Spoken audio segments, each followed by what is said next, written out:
A routine traffic stop in Panama City is about to turn into a full courtroom showdown. A police officer from the narcotics unit takes the stand, describing what started as a simple vehicle stop, but quickly escalated into a drug investigation.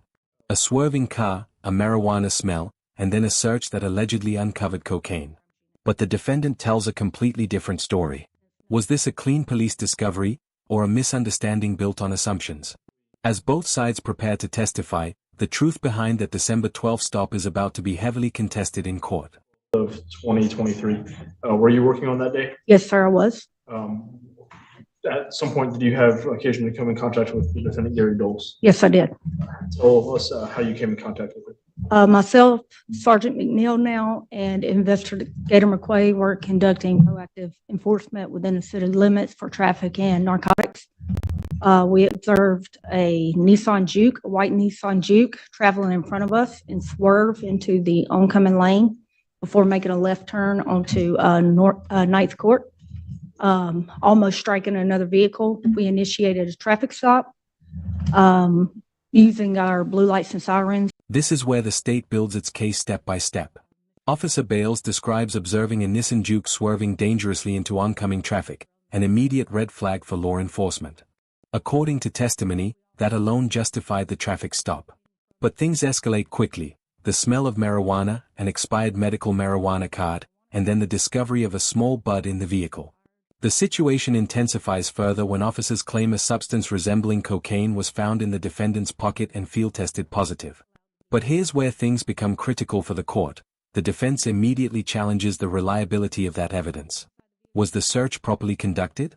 Was the substance truly cocaine or just a mistaken identification? And most importantly, how strong is a case built primarily on a field test that hasn't even been confirmed by lab results yet? In the corridor, and after searching his person, McNeil located crack cocaine in his pocket of a shirt. Now, you said McNeil found the cocaine in Mr. Dole's pocket? Yes, sir. Did you observe that yourself? Yes, sir, I did. Was that cocaine field tested on site? Yes, sir. Who was that? Who tested that? McNeil turned the cocaine over to McQuay. McQuay walked over to another officer who arrived on scene, retrieved a field test kit, swabbed the cocaine, and it presented, or the white chalky substance, and it presented a positive for cocaine. And did you observe that yourself? Yes, sir. Was that cocaine ultimately, or has it been sent to FDLE for further testing? Yes, sir, it has. And we haven't gotten the results back yet? No, sir. Not that I know of. And the marijuana that was found, was that found in the vehicle? Yes, sir.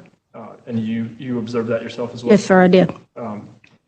Your training experience, have you had training experience with the identification of controlled substances? Yes, sir, I have had training with drug identification.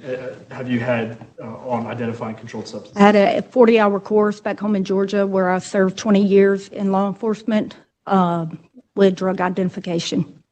And in your 20 plus years in law enforcement, have you had occasion to come in contact with marijuana in the past? Yes, sir, I have, multiple times. Very familiar with what Yes, marijuana sir. looks like, smells like? Yes. And in your training experience, were you able to say that this was marijuana in this case? Absolutely, yes, sir. I know you mentioned that Mr. Doles had an expired medical marijuana card. The marijuana you found, was it in medical marijuana containers or anything? No, sir, it was open. I've got no further questions, John. Cora? Yes, ma'am. Now the defense begins to dismantle the prosecution's narrative piece by piece. Under questioning, it becomes clear that the officer was not even the one who initiated the stop and relied heavily on observations made through bodycam footage rather than direct interaction. The defendant's version starts to surface. He claims the cocaine was actually just a piece of peppermint candy, and that he clearly informed officers of this during the search. This moment is crucial because it shifts the entire tone of the hearing. The defense highlights missing FDLE lab results, questions the reliability of the field test, and emphasizes that no confirmed forensic report exists yet. In legal terms, this raises reasonable doubt. Can someone's probation really be violated on evidence that hasn't been scientifically confirmed? The courtroom now faces a central conflict: police testimony versus defendant explanation. And the judge will have to decide what carries more weight.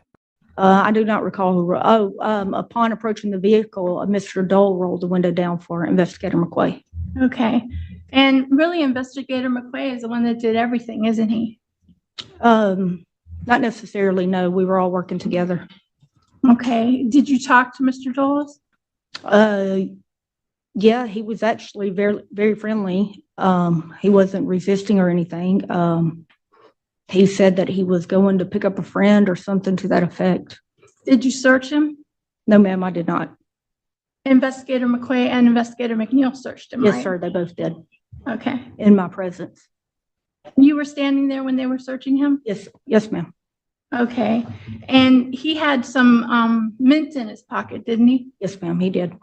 And when they asked him about the chalky part, he said that was a part of a mint, He wasn't it? did say that, yes, ma'am. Okay. And you don't have an FDLE report saying that that's cocaine? Not yet, not to my knowledge, no, ma'am, I do not. Okay. And you said you were there when it was field tested? I watched the body camera. I was there. I observed Investigator McQuay take the cocaine to the rear of the vehicle and field test it with a swab kit. So you didn't see it in person, you saw it on body cam? On body cam, yes, ma'am. Okay. And did you look at his marijuana card? Yeah, through body cam. I did not run his information or anything. I was just Okay. present on scene to search. Okay. And he was let go, wasn't he? Yes, ma'am, Why? because he was going to work for us. Okay. And what happened? He completely disregarded us and never made contact with us again. Okay. And then you went to his house? We issued a warrant for his arrest. And you went to his house? I did not. Other investigators did. Oh, okay. You did not go to his house? I didn't go to his house to arrest him. Okay. Thank you. I have no further questions. Any redirect? And the witness be excused. And you may go about your day. Thank you. Thank you all. Southern may call you for next witness. No further witnesses, Your Honor. Mr. McCarthy? I'm sorry, Your Honor. May I have just a minute? Absolutely. I'm sorry, Your Honor. That's okay. May I call Mr. Doles? Mr. Doles? You can just have a seat where you're at and, or you can, that'd be the easiest. Let him have a seat where he's at. Oh.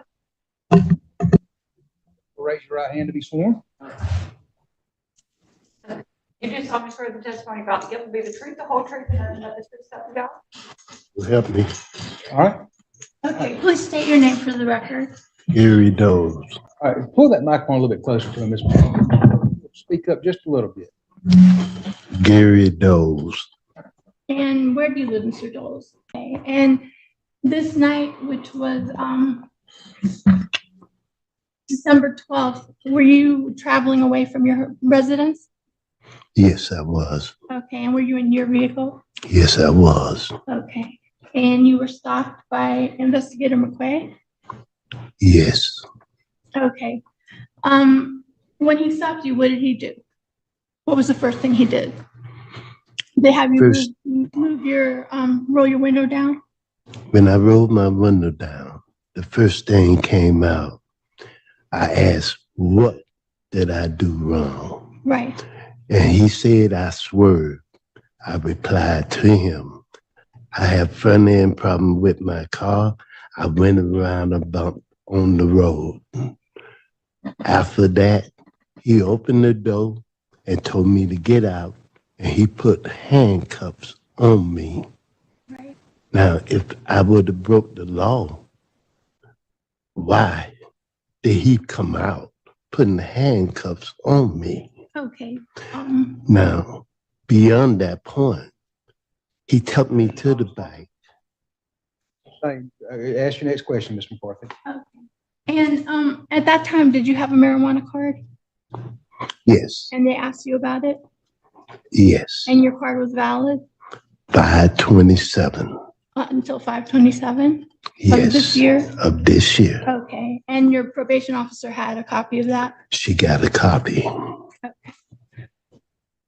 And when they searched you, did they find some peppermints in your pocket? Yes, they did. Okay. And then they thought they found something else, some cocaine. Was that cocaine in your pocket? No, that was not cocaine. Was it a piece of the mint? That was a piece of the mint. And you told them that? I told them that. Okay. Have you ever tested positive for cocaine since you've been on probation? No, I haven't.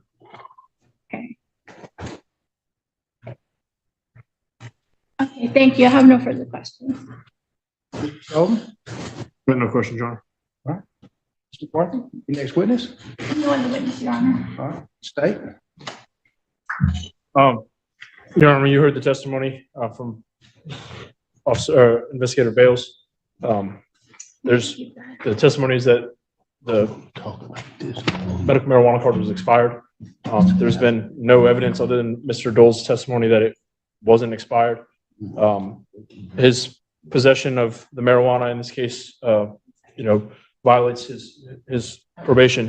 Whether this cocaine was cocaine or not, whether it's a mint or not, it tested positive with a field test. We don't have the FDA results at this point, so whether the court buys that it's cocaine or not is really irrelevant because the possession of the marijuana itself violates Mr. Dole's supervision. Mr. McCarthy? Your Honor, pretty much everything that Investigator Bales talked about was hearsay. And I know there were a few things that were not, but Mr. Dole can't be convicted just on hearsay. And the truth is, Investigator McQuay was the one that did this stop and was the one that participated in all the important steps. And they don't want to bring him because he was fired. That's not exactly true. Mr. Investigator McQuay actually wasn't even listed as a witness at all in this case. And what Detective Bales testified to wasn't hearsay. What she testified to is what she observed and what she saw. And some of what she saw was on the body cam, as she said, which is hearsay.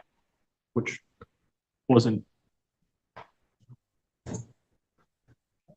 Okay, Mr. Doles has been good on probation. He never tested positive for cocaine. There's no FDA report saying that this was cocaine. The field tests are not always reliable, and we'd ask you to find them out. Does the probation department, have you had any evidence that there was a valid marijuana card on record? Your Honor, so I was just reading the case notes. His officer instructed him to bring it. However, he was arrested again after only reporting one other time, and there is no note to indicate he brought it. Well, I'm gonna find based on the condition 5 on the violating the law, and I'm not going to consider the testimony about the cocaine, so we don't know at this time whether it's cocaine or not. I know we have a presumptive test, but I'm not going to consider that. But I am going to consider the testimony of the officer about the marijuana.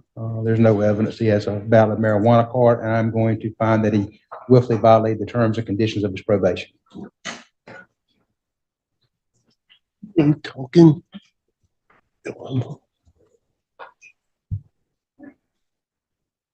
Yes. What do you want to say, sir? Sir, my probation officer took a copy of my card. Okay. The first day I got there, I handed it to her. She took a copy. Her name is Officer Massey. And Officer Massey supposed to been here today. She would have verified that and showed the copy. Okay. Of 5/27/24 is when it be expired. Other than that, there's no other evidence in here showing that I violated any probation. I've already found that you willfully violated. I'm going to allow Mr. Sullivan to make any argument, and then I'll allow Ms. McCarthy to respond. No, the state's asking for a DOC sentence in this case. With the score sheet provided to the court, Mr. Dole's scores a little over 15 months as a lowest permissible sentence. Mr. Doles is not a candidate for probation. I don't believe that the court should reinstate him to supervision. Mr. Doles has been to prison 5 times previously and has significant DOC history. So the state's asking for a DOC sentence in accordance with the lowest permissible sentence. Ms. McCarthy? Yeah, Mr. Doles hadn't been in trouble since 2005. He does have a misdemeanor from before this felony. And he he's older and this is a minor violation and you'd ask the court to reinstate. Or if I could just address, Mr. McCarthy said he hadn't been in trouble since 2005. I've been doing this job since 2016, and this is the third time I prosecuted Mr. Doles. All right, I am going to revoke his probation. I think he's already been adjudicated guilty, and I believe it was a tampering. Is that correct? Yes, Your Honor. Tampering with evidence. Sentenced to 18 months in the Florida Department of Corrections. We'll be given credit for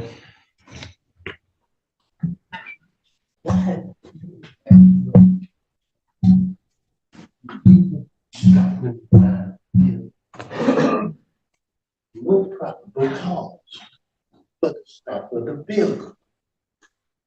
Why is no one doing right? sir, that's enough. Sure, they're doing wrong. See what else you're gonna do. No. Mr. Doles, that's enough. Now, I've already told you. You take it back to jail because you're doing right. We're fixing to take you to prison, sir. Oh, now you're gonna send me to prison. Yes, sir, I am. Deliver. Yes, I am.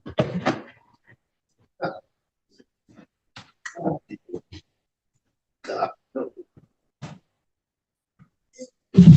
And Your Honor, I have him calculated at 170 days credit. I want a jury trial. But I want it for the proper cause. There was no reason for stopping me. How many days you have? 170, Your Honor? You agree with that, Mr. McCarthy? Yes. He'll be given credit for 170 days' time served. All fines and costs previously imposed are reduced to a civil judgment. There's an additional $250 imposed today for the cost of the prosecution of a violation of probation. That's reduced to a civil judgment. Mr. Doles, you have 30 days to file your notice of appeal if you wish to appeal your judgment and sentence. If you'd like to have an attorney to represent you, you can't afford one. One may be appointed to represent you at no charge. Good luck to you, sir. We need to have him fingerprinted.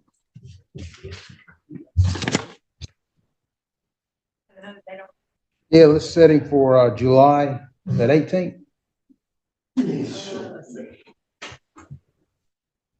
And if the state makes a decision, then he can roll off that document. Working on that now. After hearing both sides, the judge begins breaking down the case carefully.